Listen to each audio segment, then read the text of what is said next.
Debate for ডেমোক্রেসির chairman ও ATN বাংলার বার্তা পরিচালক হাসান আহমেদ চৌধুরী কিরণের পিতা বিশিষ্ট ব্যবসায়ী মকবুল আহমেদ চৌধুরীর প্রথম জানাজা সকালে লক্ষ্মীপুর জেলার রামগঞ্জের রসুলপুর গ্রামে অনুষ্ঠিত হয়েছে।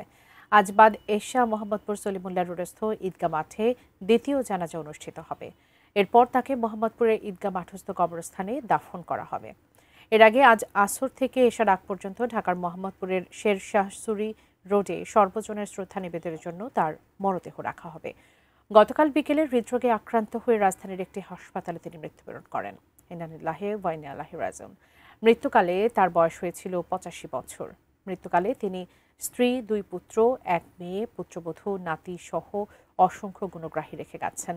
তিনি ছিলেন দেশের রাসায়নিক শিল্প জগতের অন্যতম ব্যবসায়ী।